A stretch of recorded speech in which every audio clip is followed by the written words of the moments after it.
lot. All right, we love it. All right, well, thanks so much for joining us today, everybody, or if you're watching this later on the recording.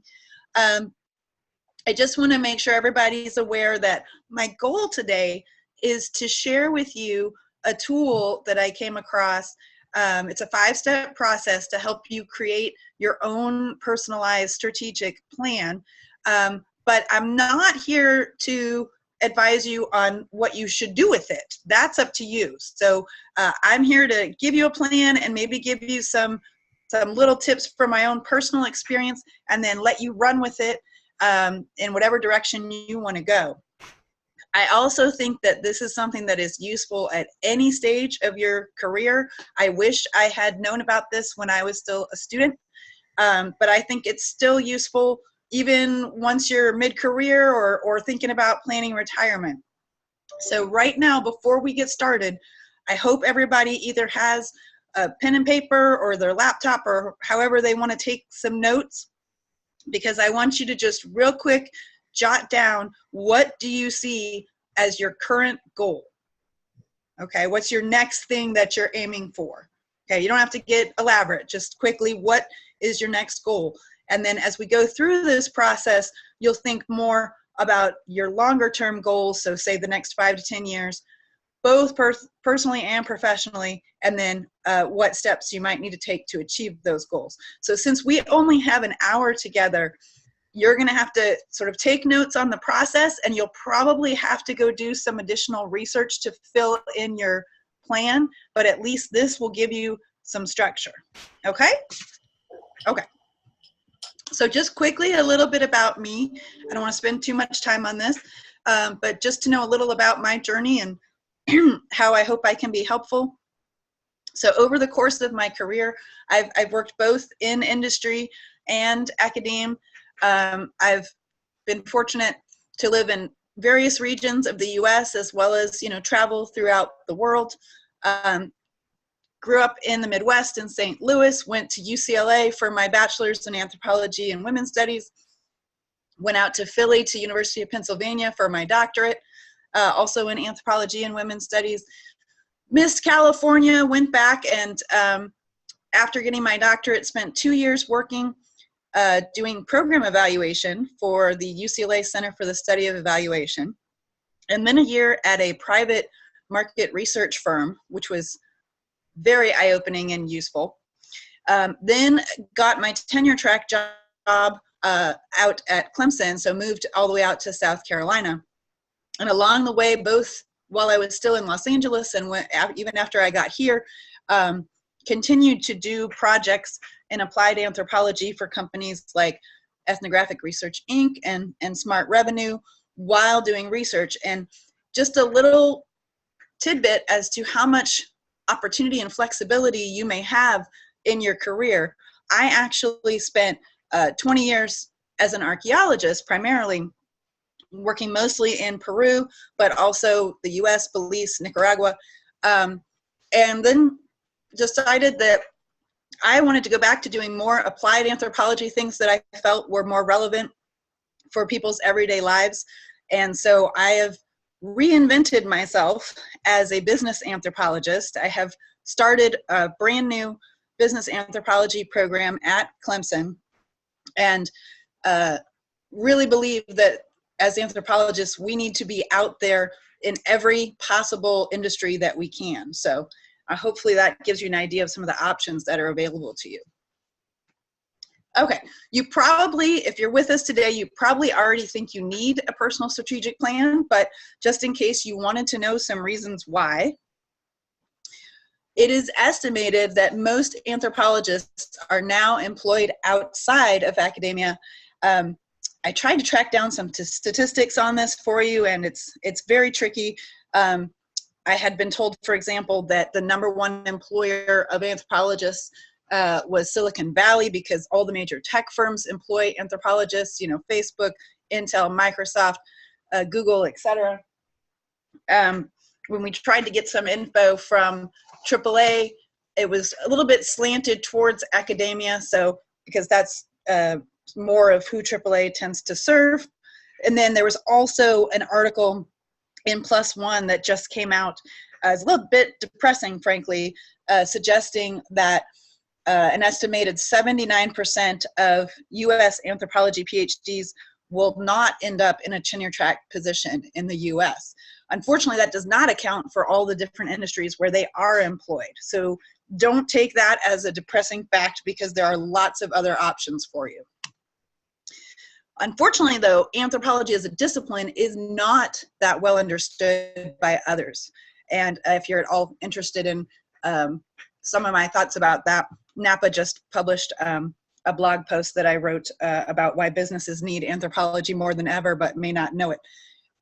So I really encourage you to come up with an elevator speech, a very quick 1 to 3 minute speech, to be able to explain to potential employers what anthropology is and what skills you've gained from it. Because people don't want to appear stupid, but when you tell them you're an anthropologist, they may not know what that means. For those of you who are considering the academic world, and those of you who are already in the academic world, I'm sure you're already aware, universities today are now run more like businesses than ever before. So, I mean, this is something that's been going on now for over 30 years, that universities are incorporating more and more business strategies into how they run, into their funding models, into their infrastructure, their organizational hierarchy. So it really behooves all of us to know a little bit about how businesses run and how they plan strategically. I can tell you, I am now in my 13th year at Clemson, and I think we have now, as a faculty, created something like 3 different strategic plans for various deans and provosts. I also think there's, in some ways, fewer differences than similarities nowadays between the academic and business worlds. As I interact more and more with folks in the business world, I'm finding that some of them have some pretty big misconceptions about what life is like in academia. Some of them think that we sort of have this very leisurely pace in the ivory tower where we can sit back and contemplate and take our time. And I am very quick to disabuse them of this idea that, in fact, we are often on very strict timelines. We are often doing many different things at once, serving, various different parts of the university or parts of our research, managing budgets, managing people, very similar tasks to what you would be doing in the business world. So it's important to be able to translate that, and also give yourself flexibility, because you may go in one direction and decide you want to switch to another. So keep your feet, in both sides, so that you can potentially move between industry or government or nonprofit jobs and the academic world. One other reason I think it's a really great idea to do a plan and to keep revisiting that plan periodically is that by being proactive, you give yourself lots of choices and you empower yourself to be the one making those decisions as much as possible. You really do have unlimited possibilities. And, I know when I was a grad student, I had a very sort of tunnel vision way of looking at things. I was on this narrow path, and I think, unfortunately, most graduate programs in many disciplines, that is their goal, is to get you on this narrow path to a tenure track position, preferably even at an R1 research university. And that doesn't always serve our students, because they need to know that there are very few of those jobs available. They're highly competitive. They're often at the whim of whatever is going on with the economy or various problems that may be going on in different universities or in higher ed in general. So you want to know what all of your options are and be able to make choices from a proactive stance. And by the way, along the way, when you have to take various jobs that, at the time may seem like they're not directly related to your end goal, I really believe that no experience is wasted. Jobs that I took when I was either still in grad school or in the years between graduating and getting my tenure track position have turned out to be invaluable for the work that I'm doing now. Okay, what are your options? So since I know we have at least some undergraduates watching today, I wanted to make sure that folks were aware just of some of the options available. This is by no means an exhaustive list. If you're thinking possibly the academic world, you're probably going to be teaching, doing research, or both. But there's a variety of ways that you can do that at different types of colleges, institutes, museums, think tanks, etc. In fact, some of those think tanks would actually fall under nonprofit or even NGO type organizations. If you're thinking the non-academic world, this is a very short list of the huge amount of opportunities available to you. I just wanted to give you some examples of what you can do at a corporation, at a nonprofit, in a government agency, anything from, you know, consumer insights, market research, all sorts of issues related to organizational culture. A huge, huge area that's employing, I mentioned the tech world earlier, that's employing tons of anthropologists and other social scientists for user research and design of websites, of apps, of software, of products, of services, etc. And then for those who might want to have a more activist bent to their career, there's all sorts of opportunities in various nonprofits, NGOs, or government organizations. So there's lots to explore, especially for folks who are just getting started, lots of different opportunities. Okay, so I just wanted to check in. Jeff, do we have any burning questions before we start our steps? We have one that someone asked about. What about non-PhD, MAMS, ABD people? I don't know if you can answer that. I think Daniel in our office could, so I'm tracking him down. Yeah, well, actually, all of those, let me go back up a slide. So almost all of the opportunities on here are available to non-PhDs. The only thing that might exclude PhDs would be tenure track positions at four-year colleges and universities.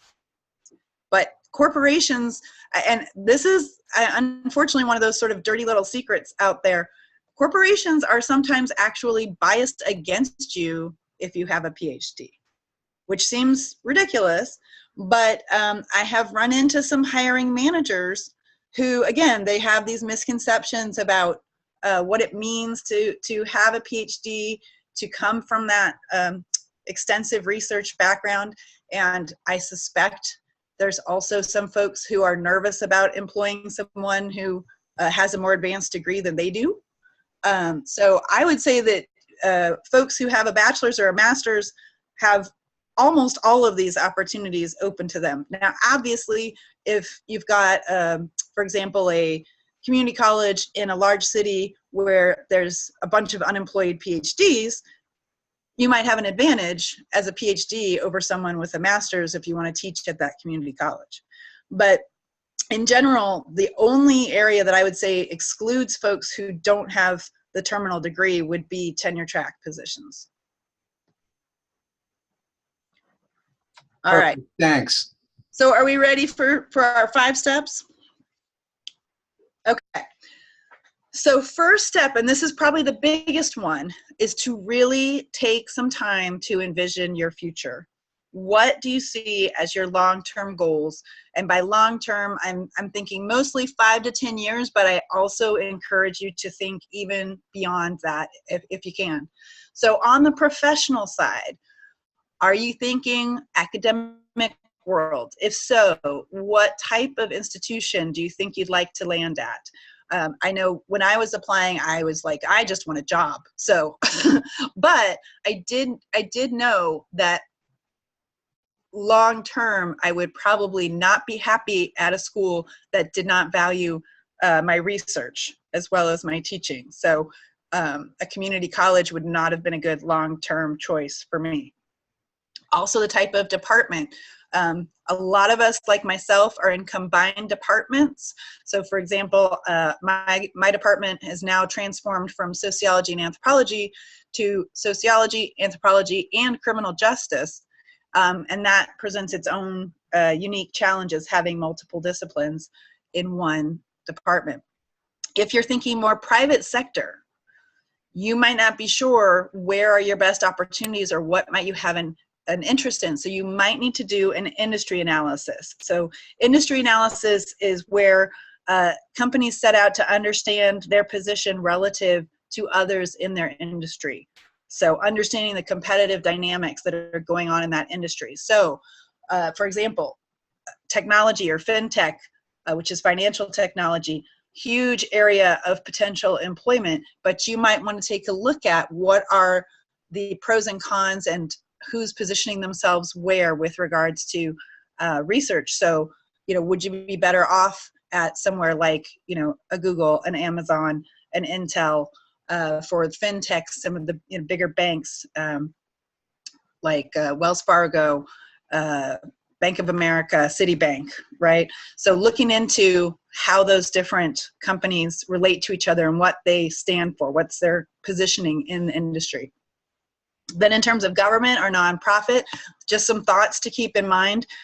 If you're looking at government agencies, are they agencies, which many of them are, where staffing and budgets and things are determined by which administration is in power, which can obviously change every 4 to 8 years.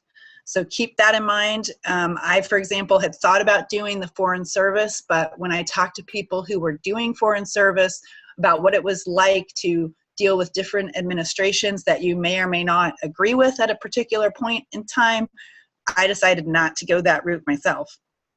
And then nonprofits, check out where their funding is coming from. So for example, I have a colleague who for the last few years was working for a nonprofit under soft money. So if you're not familiar with that term, that means that you're having to get grants to fund your own job.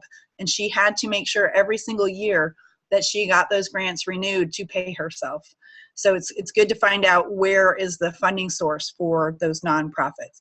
But whatever area that you choose, really try to leave as many doors open for yourself as you can. Again, I really sort of regret a little bit when I was younger having such a tunnel vision about what direction I want to go. The good side to that is, I did get to where I was trying to go, but there's nothing wrong with doing other things to give yourself opportunities and experiences that you wouldn't otherwise have, because they can turn out to be very valuable later on, especially if you decide to switch directions. So, for example, according to the Department of Labor, the average person in the United States changes careers, not just jobs, careers, 6 times during their working life. And then in terms of jobs, the average is about 10 to 15 or 12 job changes during their working life. So the more that you can give yourself flexibility and build your skill set, that gives you options, that gives you choices as you move forward. But I don't want this to just be about, excuse me, about your professional life. I want you to think about your personal life.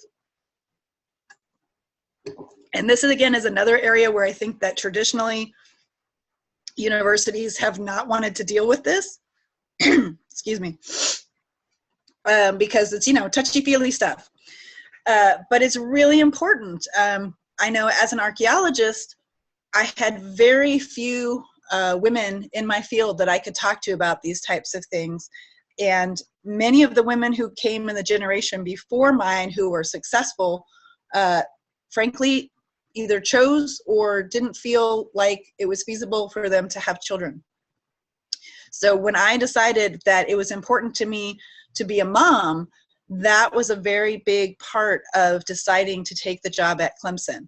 I had a different offer out in California that actually paid slightly more, but it was going to be, well, first of all, at a community college where they weren't going to be rewarding my research. So that was number one. But number two, even though Clemson was offering me less money, they made a big argument for the fact that my salary would go a lot further because of the low cost of living in South Carolina. And that was a big factor for me because I knew that that would be important for having children. And, it's amazing, I knew being an anthropologist was not going to make me rich, but I really didn't understand how much that salary was going to matter until after I had a mortgage to pay, and now, a child whose college I'm trying to save for. So keep those things in mind. Keep in mind what kind of social life you want to have. My campus happens to be a rural campus. Clemson is the land-grant university for South Carolina. I moved here from Los Angeles. I'm much more of a city girl than a country girl. So I decided from the get-go to live in a larger town, which happens to be Greenville.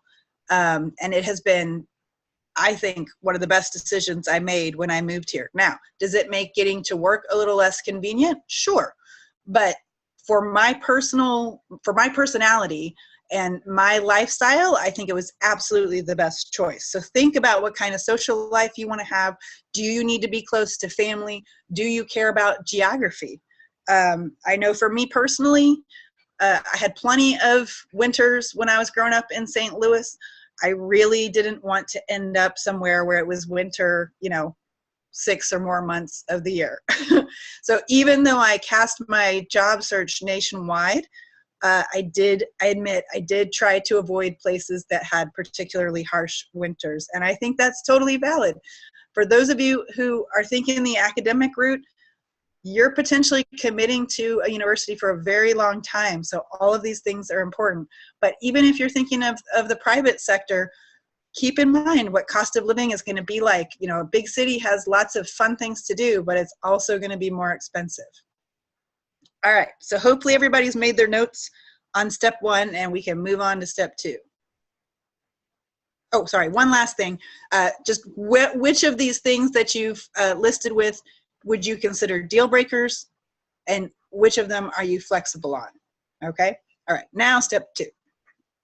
All right, so what are the steps you need to take to get to those long-term goals? And I really recommend that you break these things down into smaller pieces. It can be really intimidating if your goal is, I'm going to get a tenure track position at a research university. Okay, well, what are the steps you need to break down to get there? Or I want to work at a Fortune 500 company, as a research manager. Okay, well, what are the steps? What are the jobs you need to have to get to that level within a Fortune 500 company? Do you need to start at a smaller company in order to make your way up? So find out what are the interim positions you need to hold to get to those higher goals. What sorts of experiences do you need to seek out? Do you need to go get an internship? Are there opportunities for postdocs in your area of specialty? Do you need to get more field experiences? And of course, these things are especially relevant for students or recent PhDs, but I would say that you could still argue if you're looking in mid-career to make some kind of a change, it might be helpful to look into getting some new field experiences, and you can do that in collaboration with colleagues. You don't have to go join a field school with folks who are half your age. This next one is huge. And I'm sure you've all heard this before, but work your network and build your network. And then if you can at all do it, because I know we all have a million things to do, but try to find time to maintain that network. A huge thing today, of course, is LinkedIn. I have to admit, I was a rather late adopter. I've only been on LinkedIn for a couple years, but even for folks considering the academic path, LinkedIn is highly used by just about everybody. And who knows how long it'll stay that way until the next thing comes along. But for now, that's a wonderful way to reach out to folks in your field, make connections. For students, for example, find someone at a university where you're thinking of going or who's doing research that you're interested in doing, and reach out to them either over the email that you can find at their institution or through their LinkedIn profile. And same thing for folks in an industry that you're considering. And then if at all possible, set up informational interviews with those people. You would be amazed how many people will be kind enough to take 20 minutes of their time to talk to you about what it's like to work in their world. And again, keep it short. Try to only take 20 minutes unless they keep it longer and say they're willing to talk longer. Or do that same type of research online. There's tons of homework you can do on your own. And if you get to the point of applying to that particular institution, You will have so much knowledge that you can bring to any kind of interview. They will be really impressed. This one I think is a tough one for people. It was tough for me. I have learned that you might need your own little personal marketing plan. And what I mean by that is, without, becoming a real arrogant jerk, you might have to do some self-promotion. I think sometimes those of us that go through, a big long graduate program, we so believe in this idea of a meritocracy. And by the way, I thought the academic world was going to be far more a meritocracy than it actually is. We thought, well, I'll just put my nose to the grindstone, work hard, and, it'll all come through. And, hopefully that's true for you. But I've also watched as friends who had, mentors or collaborators who were better at promotion get awards, get grants, get all sorts of opportunities that didn't just magically fall into my lap. You've got to go out and do some of this type of self-promotion work. And what I mean by that specifically is, when there are awards that you can self-nominate for, nominate yourself.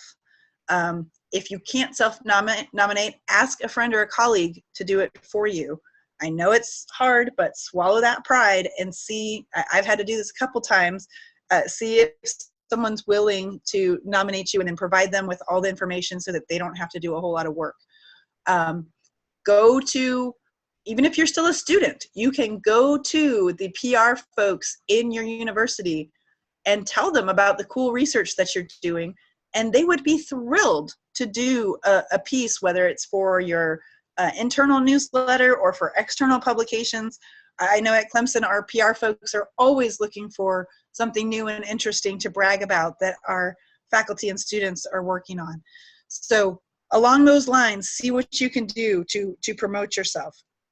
And then once you're a little bit further along, you really want to think about where your time is going. And again, this is a tough one, but being strategic about the types of commitments you make. So it's really important to be able to say no to things that aren't going to forward your career, that are going to steal time from stuff that you really need to be focused on. Now, sometimes, depending on the job, sometimes you don't have a choice. And so, then you just got to do it. But please do better than I did when I first started. Try to say no to things that are not going to lead you in a direction that you want to go. And then publishing wise, whether you're thinking of academia or not academic options, it's always good to have publications out there, whether they're in academic journals or in trade publications. People are really impressed with people who can communicate well, whether it's verbally or written publications. So, all right. Should I check in with you, Jeff? Do we have any burning questions, or can we go on to step 3? We can go on to step 3. Yeah, we have a question or two, but we can answer them in Q&A. Okie doke. All right, step 3. So now look at your list of tasks and start assigning dates. And I think this is where a lot of people get lost. So what things can you start attacking now? What things can you deal with in the near future? What things require you to complete a previous task in order to address the next task? Give yourself target deadlines. These don't have to be set in stone. And I know when I make my students do this, because I give this assignment to both our undergrads and grads, they really resist putting a deadline on things sometimes. And I tell them, it is amazing how much more you will get done if you make yourself have some kind of deadline, even if you have to move it. So give yourself a schedule. It's really important to use some form, whatever works for you. And on the next slide, I've got a little example of one way you can do this. But the importance of putting stuff on your calendar. And nowadays, of course, with all of the lovely electronic calendars on your phone or computer, it took me a while. I'm an old fogey. It took me a while to transition to fully electronic a couple of years ago. But now I love it because, as you know, you can set all sorts of alarms and reminders, whether it's for, individual just appointments during a day or longer term goals and deadlines. And set aside time to work on things in increments. Don't just put a final deadline. Give yourself segments of time to work on it, or that deadline will arrive and you'll realize, I haven't made any progress on that. For those of you who are students, there's some things you might be able to do prior to graduation, others you're going to have to do after. So figure out how to divide those up. Once you get your first job, or if you're in your current job, what are things that you can accomplish at this point? What are your options from where you're at? Divide those up. And again, if you can, I know it's tough sometimes, especially if, we're talking to our undergrads, but really try to think, more than just 5 years out. See if you can think 10 years out for where you would like to be, where you'd like to end up. And really, before you commit, especially for folks who are already in a job, really think about a cost-benefit analysis before you give your word to anything. I think this is especially tough for those of us that are very service-oriented or other-oriented. We want to be helpful. We want to make sure, for example, that, students' needs are dealt with, or that a particular committee task gets done. But the more that you can learn how to say no when appropriate is really important. Okay, so here's that example I was talking about. This is one of the ways I would recommend that you can stay on track. So come up with some sort of system. It doesn't have to be this. Whether I like using both my electronic calendar, which I can view on both my phone and my computer, and then I also make a Word doc, or actually last year things got so complicated that I made myself an Excel spreadsheet to keep track of major deadlines, major tasks.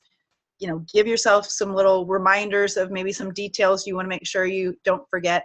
And then I love having the little column where I get to say, yes, this is done, or no, this is in progress, or, this ended up being canceled, or whatever. So find a system that works for you. And as you can see, I'm so into this that I even color code some things. So you don't have to do that if that's not your thing, but it helps me. So look into what types of time management tools will be useful for you, and then, practice using them, especially if it's new to you. Just give it some time to try out. Peer support is really important, and that's important all the way through. So I'm sure, as students, I would think peer support makes sense, but it makes sense even once you are, in your first job or later. And I highly recommend folks find peers, not just within, like, let's say their current department, whether that's academic or otherwise, but outside of your immediate work circle.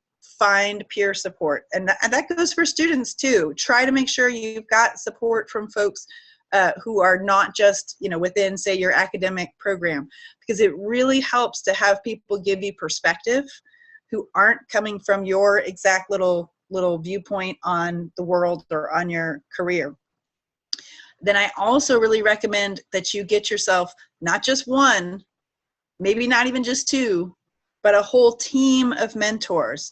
And one way I've heard people talk about this is think about mentors that sort of provide different needs for you. So, is there a mentor that's really closely related to, for example, the type of work or research that you want to do, that you can go with those kinds of questions? Is there someone who you feel really comfortable and close enough to that you can talk about personal issues and how those relate to your professional plans? Is there someone that you can talk to about, distant ideas you have about things you might want to do? So, maybe everything from your grad advisor for, really close research mentorship, to someone else that, maybe not even on your committee that you feel comfortable talking to about personal issues. And then someone who maybe is not even in your department that can help you think down the road about other opportunities. And feel free to build that team and change the membership as you move through your career path. I also think it's important to revisit this issue over time of how you define success. So, you know, I used to think that, okay, well, as long as I managed to land a tenure track job and then get tenure, which I did, and then get full, which I did, that was it, right? That's what I'm trying to do. And lo and behold, I became a full professor, and that wasn't the end all be all of my existence. So, I mean, I did realize along the way that I wanted a family, and, you know, I'm grateful that I've got my family, but figure out what else, you know, you include in your definition of success, and make sure that that's included in your plan. And then how long will you give yourself to get there? So, for example, I said when I was first graduated from my doctorate that I would give myself 5 years to get a tenure track job, because I had seen folks struggle and spend, you know, 10 years or more trying to get a tenure track job, and I just wasn't going to do that. I just didn't think I could handle that. So, you know, I got fortunate in that it only took me 3 years, but it could take more. It just depends what's going on with the job market. It depends, you know, on the fit between you and what's available. And a lot of stuff, you know, can be left up to chance too. So, you know, give yourself sort of an idea of how long you'll give yourself to get to a certain point on your plan. Okay, last step, step 5. So set a time to take stock and reassess your plan. Do you need to make revisions? So a lot of folks like to do this around New Year's, but if you're still in the academic world, you might like doing it at the end of the academic year. You know, pick a time that works for you, makes sense to you, to look at your plan every year. Be prepared that when something changes, and I mean, it could be something major like a birth or a death, or it could be, you know, not quite that major, just could be, you know, you've had a little personal epiphany that, I don't really like doing this kind of work anymore, or I really want to move to a different part of the country, or whatever, that you may have to then revisit your plan. And don't be afraid. I think this was something I really had to get over. If something comes up and you need to change your direction, or you just want to change your direction, try not to get bogged down in the fear of, you know, this, I struggled with this, let me tell you, for a while, but I've spent, you know, 10, 15, 20 years getting to where I am now, you know. It's a tough one, you know, especially if you follow that very narrow academic path. But, you know, hopefully, if we're lucky, our lives are long, and you've got opportunities to do all sorts of things with your life. So I think we need to let students know, and, you know, well, anybody, not just students, that you don't have to stick to your original path. If it was good for the time that you were in it, I don't regret anything about my 20 years as an archaeologist. It was fantastic. I still consider Peru my second home, but that's not where I see my challenge and my interest at this moment. So be okay with that. You're allowed to change your mind. This one is also tough. Try not to take things personally. So when you run into obstacles, which you probably will, it is very easy I learned this term from a psychologist friend of mine, the fundamental attribution error, where you assume that, you know, oh, well, you know, I didn't get into this grad program because I'm not good enough, or I didn't get this job because I'm not good enough.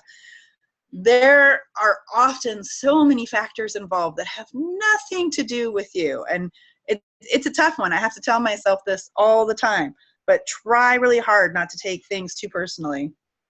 And don't discount the role of luck, good fortune, karma, whatever you want to call it. There are things that just pop up for you or for other people, and sometimes you don't have great luck or good fortune. So, you know, learning, and this can be a really tricky one, learning how to accept that, you know, sometimes things work out great, sometimes they don't. Okay, so those are our 5 steps. I just wanted to show you a bunch of online resources. Some of them you're probably already familiar with, you know, NAPA, AAA, LinkedIn, but some of them you might not be. So for example, you know, there are a bunch of companies out there now that help academics get into non-academic jobs. So one of them is Beyond the Professoriate. They offer a bunch of webinars and blog posts and things like that. There's all sorts of places you can look into for recruiting, like Career Partners International, who came to AAA's last year. And if you are thinking of the academic path, I highly recommend the National Center for Faculty Development and Diversity. They have so many great tools, workshops, webinars, things that I wish I had had access to when I was still on the tenure track, but I only learned about them a few years ago. So hopefully you can benefit from all of these and more resources that you come across. Okay, well, I want to thank you all so much for listening to me go on, and I want to take whatever questions you might have. So I think what I'll do is go back on video. Okay, and you can hear me, right? I can hear you, yes. Perfect. We do have a couple of questions. Let me see. One person did ask, when you were going over the types of jobs, I believe government and some of the others, she asked if you can go over how you get into those kind of jobs. So any of those kinds of jobs or something specific? Well, I think there was nothing specific. It's just how you get into those kind of jobs. And I wonder if that's just a generic question with, I don't, submitting a resume, cold calling. Yeah, so first of all, I would, again, go back to another point that I made earlier, which is work your network. So did they specify whether they were interested in academic or non-academic? They didn't. Okay. So either way, though, you need to work your network. So for students, if you are trying to go into the academic world, I mean, hopefully you're already doing this, but get to know your faculty, find the ones that you click with that will give you time and that are willing to offer you information. And, a good faculty member will help connect you to their network, who can then connect you to their network. That's super important. For non-academic jobs, same type of thing. You would be surprised how many people you might know. I mean, even I've talked to students who made connections through their parents who worked for such and such company, or knew a friend who worked for such and such company, who then they were able to get an informational interview, were able to find out about jobs they could apply for. Working your network is the #1 way, because you're certainly welcome to, just search job boards.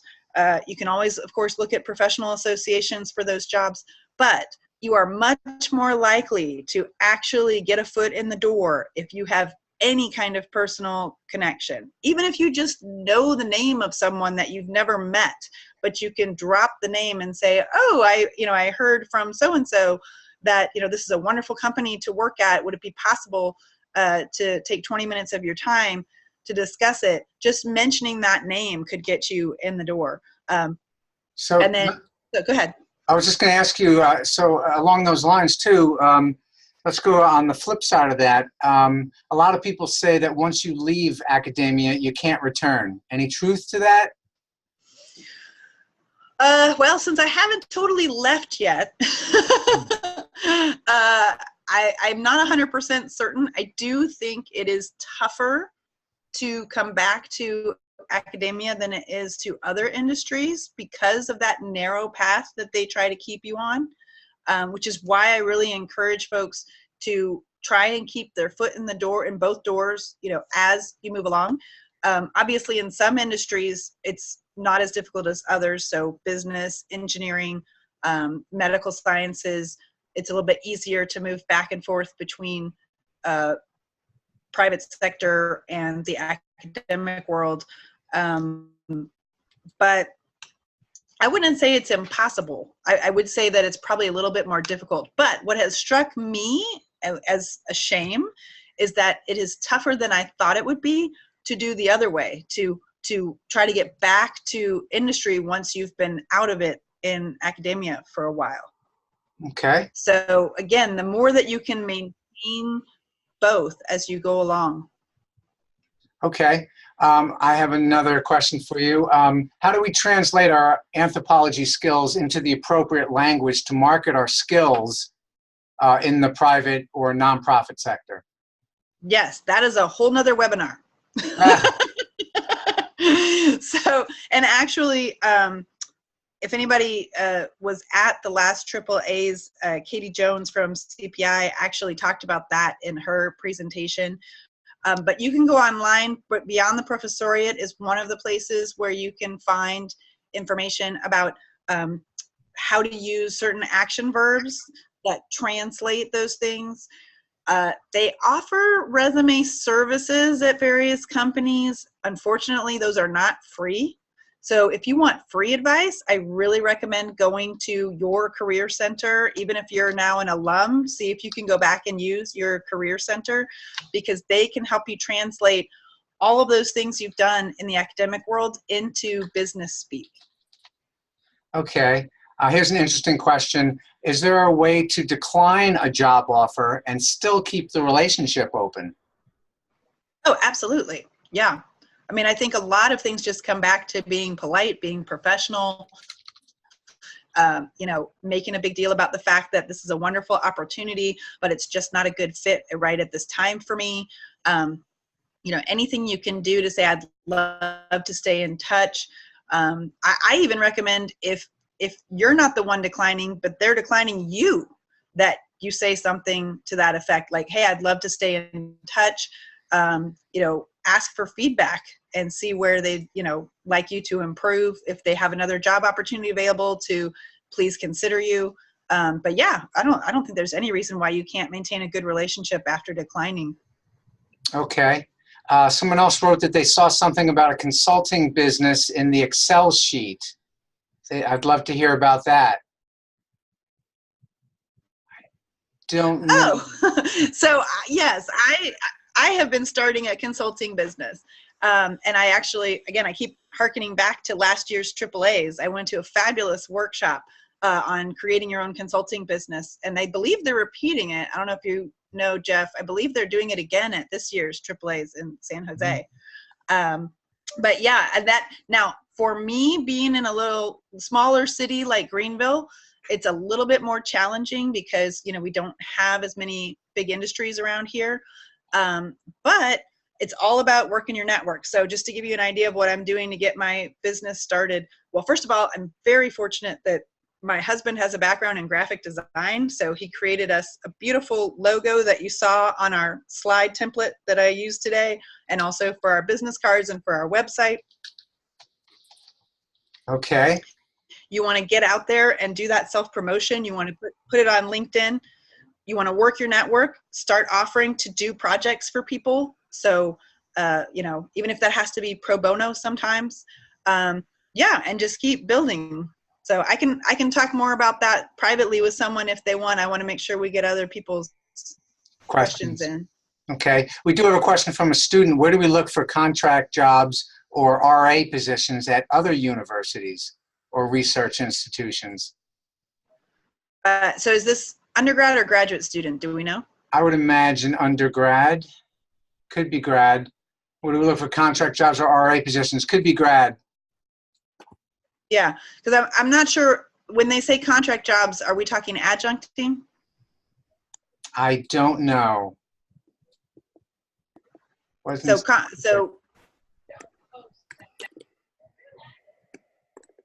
Yeah, it wasn't specific.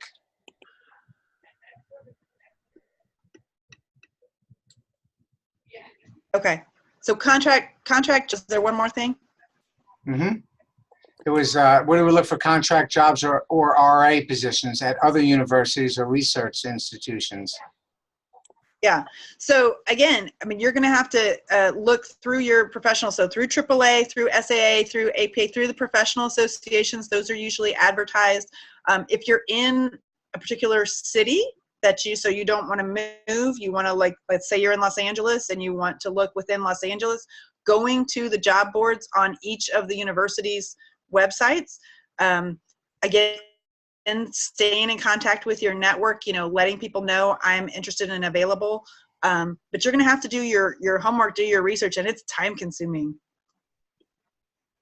Okay. Let's see what else we have here.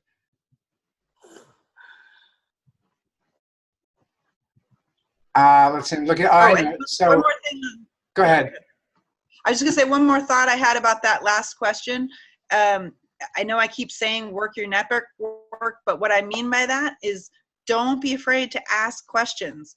Ask your faculty members, your professors, are there places looking for someone to adjunct? Are there places looking for postdocs? Are there folks who need research assistants? Because believe it or not, sometimes you'll just find it by word of mouth.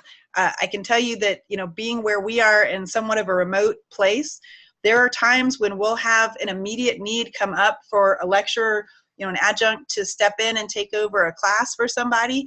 And I hate to say it, but it's not always this big exhaustive search where the best person gets the job. It's who knows somebody who's available right now. Okay. What about, someone asked about how do you do a strategic plan if you're still in between, still trying the academic path, but also glancing at non-academic opportunities? And a second part of that question, someone said you mentioned having a foot in both worlds. Explain that.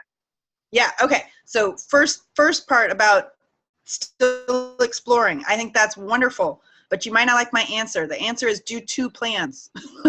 Yeah. So do one for the academic path and then do one for the non-academic path, because that might help you get some clarity along the way when you see, what steps you're going to have to take. And then related to that, as you said, keeping a foot in both worlds. So I am so glad that even once I started a tenure track job, I continued to do little side projects for these applied anthropology firms like Smart Revenue, because that kept me current with those skills. Now, I did stop doing them when I had my son. So that sort of set me behind for a few years while I was, way too busy to be doing side projects on top of my full-time day job. But the more that you can keep up doing both, or here's another example. So I spent 3 years on the job search. So even though I was working a full-time job, whether it was doing the program evaluation or working at the market research firm, I never stopped teaching. So I was still adjuncting at Cal State LA, West LA College, UCLA Extension. And I also made sure I was going to the field as much as I could, even if that was for shorter periods because of the full-time job. So that's what I mean by keeping a foot in both worlds, whether you're in something that's what you want to do, but you want to keep a door open for other opportunities, or you're not there yet and you want to get there. And it means a lot of work, unfortunately. Right. So it's a little extra. Thanks for that. Now, did you go over resources for the non-academic path? What resources are available? Do you want to maybe talk about, is EPIC one of those? Oh, absolutely. Yeah, I would definitely I don't think I have EPIC on my list because I was trying to squeeze everything on. And maybe tell them what EPIC stands for. Oh, yes, sorry. Ethnographic Praxis and Industry Conference. Okay. I think I got that right.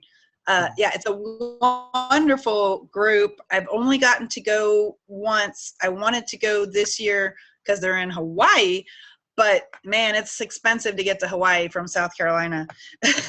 So hopefully next year there's somewhere where I can make it. But it's a wonderful conference that brings together folks.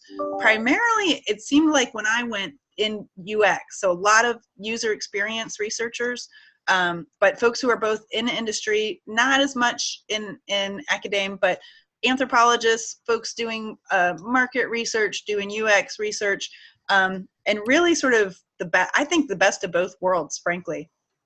Okay, like that. Let me give you an example or a situation. I'm a tenure track faculty, right? And I find that I want to live in a major city, right? I like the big city, but it's next to impossible to find a tenure track in a major city. How do I make sure that the business world is right for me after spending so many years in academia? Maybe do I find a summer internship? How do I even test the waters to find out if I want to go from academia to the business world? Somebody who's already in a tenure track position, yes. you're saying? Yeah. Yeah. I mean, that's a tricky one, but I think you're actually in a much better position to do that before getting tenure than after, believe it or not. I mean, you can make the argument both ways. Okay. Well, you said you gave yourself 5 years to obtain a tenure track position. But because oh, go ahead. Sorry. wait, are we still on the last question, or No, are we moving on? I thought you were done. Sorry. I had a. Oh, okay. Yeah, no, what I was going to say is, shoot, now I lost my train of thought. Oh, you're in a tenure track position. You're wanting to test the waters. See if you can get hooked up with other business anthropologists. So, you know, we have NAPA. We've got a bunch of folks on Business Anthro, the Business Anthropology community, which is the website that I mentioned, businessanthro.com. Talk to them, see if they've got project work they can give you, okay? And of course, I mean, for anything, we're all researchers. We all know, go read up on it too, right? So go pull a bunch of case studies. But to get actual practical experience, I mean, this is what I did. Go on NAPA, get yourself a mentor. They have a mentoring program. I have a wonderful mentor through NAPA, Bob Murray, who's been very helpful. They can help guide you. They can help you network with people. They can help you find projects that you can do work for to sort of test the waters and see if you like that. But the earlier on that you try these things and start building your resume in that direction, the more options that you give yourself. Okay. I want to point out to everyone that thanks to Sarah, if you'll click on your chat icon, again, scroll to the bottom of your screen, and you'll see the chat icon to the slightly to the right of center. Your chat box should appear on the right. Scroll down. We're having chats here. Thanks to Sarah L., who just left a link. For those interested in diverse career paths, I've collected lots of resources and links to useful articles on the webpage for the program I developed, and she gives a link there. So scroll down, and that'll help. Thank you, Sarah. Perfect. More resources. That's awesome. Thanks, Sarah. Exactly. Okay, another quick question. How prepared do you think traditional anthropology undergrads are for business analyst positions? Does your business anthropology program have a connection to marketing and business departments? And what software do your students learn? I'm going to do it again one at a time. Actually, I've got the chat window open, so I found it. So, okay. So I think traditional anthropology undergrads probably aren't very well prepared because we don't traditionally teach them any kind of business concepts or skills, which is why, you know, I wanted to develop this business anthropology program. And I know there's a few other schools that have some as well. Yes, we do have connections to our business school in various departments. So what I did was I formed an interdisciplinary curriculum committee, and we have faculty from marketing, from management, from the MBA program, from architecture, believe it or not, for our design folks, from human-computer interaction, and I'm missing one. Oh, IO psychology, industrial organizational psychology. And I'll continue to build that. I may have someone joining from packaging science as well.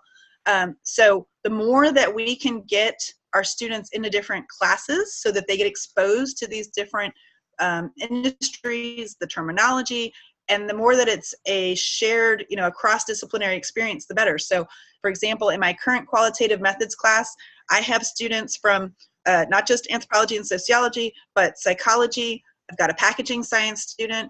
I've got someone from engineering. I actually serve on 2 doctoral committees, one for a gal in architecture and design, another one in parks, recreation, and tourism management. So the more that we can expose social science students to business concepts by going and taking a class or two in those fields and getting that lingo. And then I also really am trying to recruit those business students to come take our classes as well, because it's been wonderful. For example, the 2 marketing students that are in my qualitative methods class, we just spent a very short time on, you know, theoretical approaches and paradigms, and their minds just exploded because they don't even discuss this in their business classes, right? but they've been really helpful to the social scientists who, can help them with the theory, because they're constantly thinking of what would this look like from the business side. So they bring that to the class as well, which is really useful. Perfect. Just a quick question. We still have a little bit of time. Did you think of any other careers? I mean, you were what, 5 years? I forget what it was, but did you think of any other careers besides this while you were looking? Oh yeah, of course. So when I went to the market research firm, I was 3 years between doctorate and starting a tenure track position. And when I went to the market research firm, part of the reason I went was to see if I would like to work in that kind of a position. Now, unfortunately, in my case, the little company that I went to work for, the company was not a great fit for me. But I really enjoyed the kind of work they were doing. So it gave me a little window into another possibility. And one of the reasons why, I kept doing consumer insights projects on the side was because I really enjoyed looking at the whole issue of, our consumer culture and how are things marketed to people and how do we message to people. So yeah, I definitely, thought of that as one possibility. And then since you're asking, I also have taught yoga for 20 something years. So, I thought about opening some kind of yoga studio. So. Yeah. Okay. I think we have covered everything. I see a note from Gabrielle Powell that said archaeology and geography majors would be excellent for supply chain management. I encourage my students to pick up a minor in business, always a good deal, as well as join professional organizations. Yeah. Yeah. Oh, and on that note, I had a graduate student several years ago who was debating, she was interested in leadership, and she was debating, should I get my PhD in the social sciences or in business? And I said 100% go get it in business, because first of all, you have far more job opportunities. There's some crazy ratio of 2 business PhDs to every job instead of 200 like there is in anthropology. But you'll make way more money. And plus the business fields could really use some social science acumen. The guy on my committee who's a faculty over in human computer interaction, his undergraduate degree is in psychology, and then his graduate degree is in computer science. So he has a wonderful interdisciplinary background that makes him absolutely invaluable, and he gets recruited, by headhunters all the time. Okay. Okay, so you know what? If you would like to teach classes to managers in the business industry, are there any anthropological books that you might suggest? Oh, sure. So, oh shoot, do I have it at home? Yes, okay. Can everybody see this? There you go. Business Anthropology by Ann Jordan is a fabulous, very short introduction to some of the ways you can apply anthropology in the business world.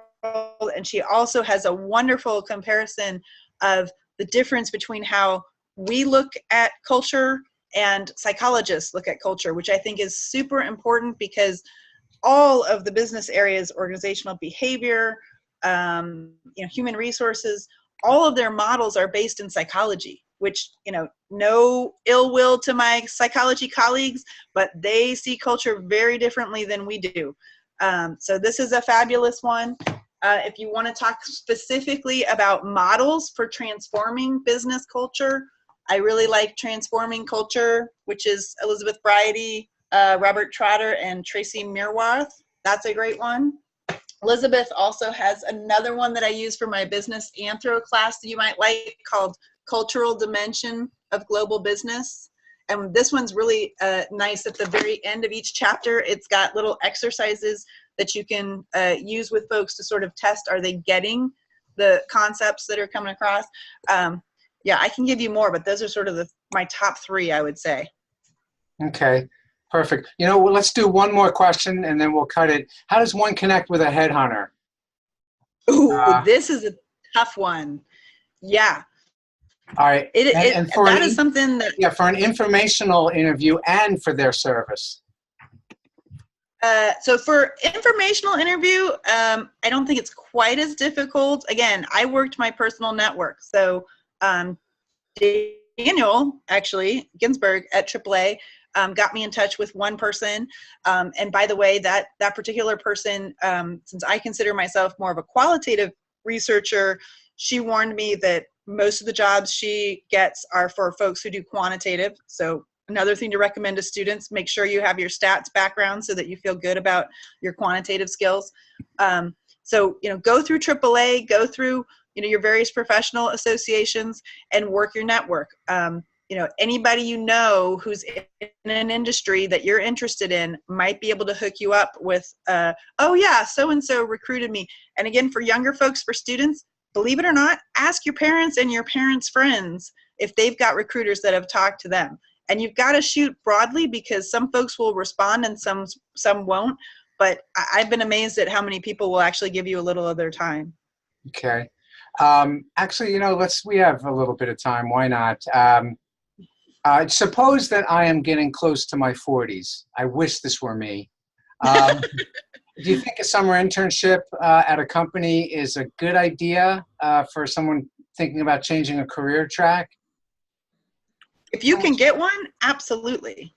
Absolutely. So one of the things I would have loved to do, but is not feasible because I have a family and I can't just uproot them and move them to another state, is I would have loved, if folks have heard of Red Associates, it's a fantastic company based in New York and Copenhagen that employs anthropologists to do all sorts of business consulting. But they have an internship program that you must go through in order to be eligible for employment with them.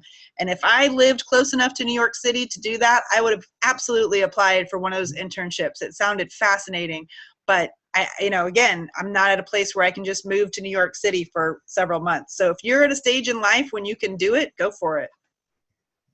Okay, any advice for someone who has both a legal background and an anthropological background at the master's level, who identifies as a business anthropologist? Oh, absolutely. I mean, that's a whole another set of skills that you bring to the table if you've got, your law degree. We, for example, in our graduate program, we're trying to now incorporate better our criminal justice undergraduates into our graduate program. And I would love to get some of them who were thinking about going, in the direction of law or law enforcement, some more anthropological skills. So if you already have those, I think those are fabulous for, applying to the business world. That's a whole area, like, for example, so regulation, I'm thinking highly regulated environments like the financial world, where having that kind of expertise, being able to read and interpret legal documents could be really useful. I think, again, it comes down to crafting your resume in a way that shows off your skills and working your network to find who's hiring for those types of positions. Because I would imagine, there's a whole bunch of industries that could use folks who have that legal background.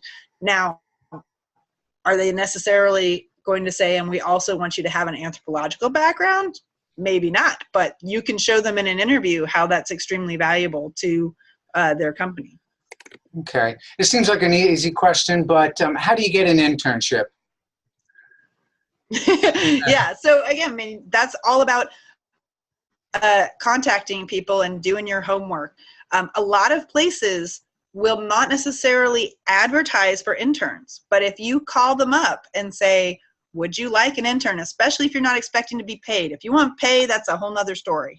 But we, for example, in forming our business anthropology program, we just started cold calling companies in the Greenville area and saying, do you have an existing internship program? And if not, would you like one? So we are currently building those relationships. So if you're a student, go through your faculty. If you're no longer a student, or your faculty say, I don't know anybody who needs an intern right now, just start calling companies and ask if they have an internship program. And if they don't, are they willing to take any kind of interns and offer your services for free if you can afford to? Okay. Let's see. Let's do another one here. I have a BA, MA, ABD in anthropology and 15 years of work as a business analyst in financial services. How should I get an inroad to use more of my anthropology background? Been stuck here a while, don't want to continue design computer applications. But that was a long one. I'm trying to find it so I can. It's at the end. It's at the end. Oh, it was. It might have just been sent to you. Yes, it was. I have a BA, MA, ABD in anthropology and 15 years of work as a business analyst in financial services. How should I get an inroad to use more of my anthropology background? Well, I mean, to me, if you've got 15 years as a business analyst, you've got an inroad right there. So, I mean, I'm assuming that this is somebody who would be very highly qualified to do. They say they do or don't want to do user experience. Well, they don't want to continue just to design computer applications, you know. Oh, okay. Yeah, looking for, using that anthropological experience for consumer insights jobs, user experience research jobs. Sounds like, though, if they've been a business analyst, they could even get into strategy. So looking at strategy jobs. And, again, this is just, the hard work of tracking down who's got job opportunities and redoing your resume to highlight the skills that fit best with that job. But I would think somebody with that kind of background and experience could easily land a really nice high-paying job at, a Fortune 500 at a large bank. Would love that mix of experience. Okay. I want to remind everyone that if you want, I put this in the chat. After we're done, if you still have questions of any sort, you can send me an email at jmartin, MARTIN, at americananthro.org, and you'll find my email up on the website as well, and then I can pass them on. Also, again, Melissa's is mvogel, VOGEL, at clemson.edu. Okay. Someone else asked, can you talk a little bit about landing a traditional salary hourly position with a business versus contract work? Okay. Not sure I'm getting the question. So landing, I mean, if you're talking about a traditional job where you just apply to a company and interview, I'm guessing that's what they're getting at. You're going to go through a process, if it's a business or a university, you're going to go through their standard hiring process, versus contract work, meaning I'm assuming they're talking about you're just getting hired to do a specific job for that company. You're probably not going to go through a traditional hiring process. That's all about who you know.